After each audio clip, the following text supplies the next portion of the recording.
Okay, let's dive into something it's one of life's most fundamental truths.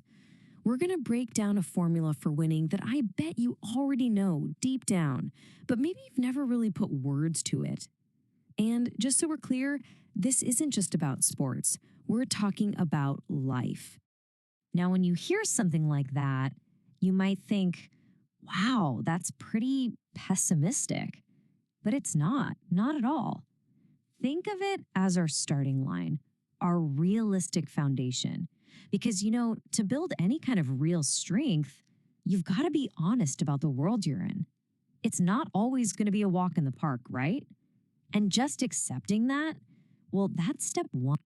I mean, let's be blunt about it. No matter how tough you think you are, life itself can and will beat you to your knees. And it'll keep you there permanently if you let it. That's the real force we're all up against. It's powerful, and it doesn't play favorites. So here's the crucial takeaway from that. This whole thing, it's not a contest of who can hit the hardest, because you will never be able to hit harder than life hits you. The real challenge isn't about dodging the punches or trying to punch back harder. Trust me, that's a game you're just not going to win. So, if it's not about hitting hard, then what's it all about? Well, this is where we get into the real strategy. There's a formula for how winning is actually done, and it's probably going to redefine the whole concept for you. And here it is. This is the absolute heart of it all. Winning, it's not about aggression. It's about endurance. It's all about your capacity to absorb the blows, the failures, the setbacks, the heartbreaks, and still find it in you to keep moving forward. Just one more step. That's it. That is how you win. And this just perfectly lays out the choice you have every single time you get hit. Think about it. Pain is temporary. It might be awful. It might feel like it's never going to end, but it always has an expiration date. It will fade. But quitting, that feeling, that lasts forever. One is a feeling you go through. The other is a state you live in. So this whole keep moving forward thing, how does it actually work in practice? It's not about these giant heroic leaps forward. The reality is, well, it's a lot grittier than that. It's a game of incredibly tiny margins. It's a battle for inches. And just how small are we talking? We're talking about the blink of an eye, being 1/2 step too late, 1/2 second too slow. That tiny, tiny fraction, that's the whole battlefield. That's the difference between catching the ball and missing it completely, between success and failure. But here's the amazing part. These inches, these critical little advantages, they aren't some rare treasure you have to search for. They're literally everywhere. They're in every break in the action, in every single minute, every single second, just waiting for someone who's willing to fight for them. But when it comes right down to it, that fight for the inches, that battle to keep moving forward, it's not really happening out there on some field or in an office. The real arena, the main event, is happening right inside your own head. This old saying just nails it, doesn't it? It perfectly captures the power of what you tell yourself. Your internal monologue, it literally creates your reality. If you tell yourself you can't, well, you've just slammed the door shut. But if you believe you can, you've just kicked it wide open. Your mindset is everything.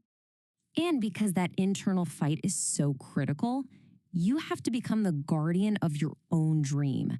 You've got to protect it fiercely, especially from those people who couldn't do it themselves, so now they want to tell you that you can't either.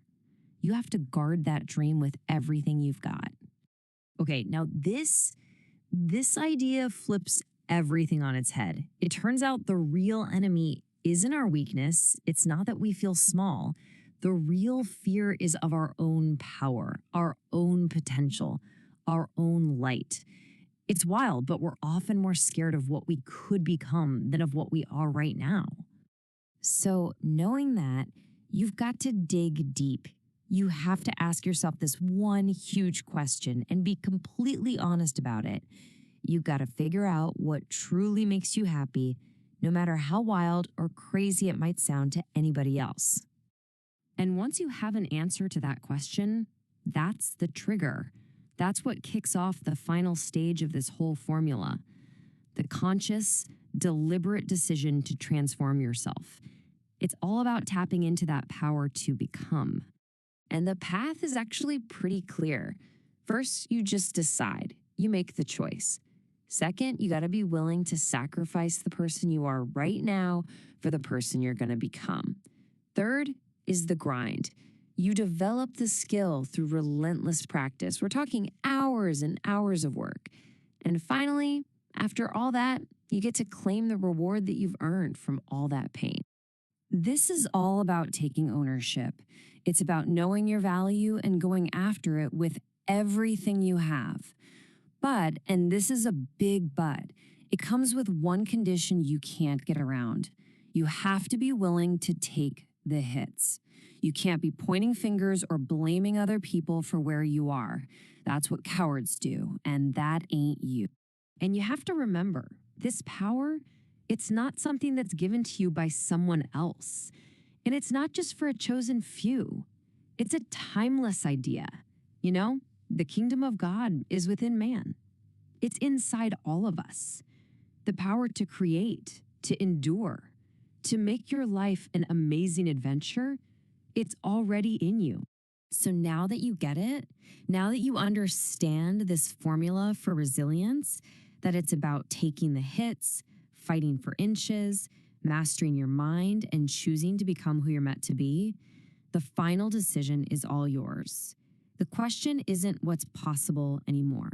The question is, what are you going to do about it? Because when you really, truly grasp all of this, you start to see that the barriers that feel so solid, the limits you put on yourself, the fears that are holding you back, most of the time, they're just constructs in your mind. They're illusions. And now you know how to fight them.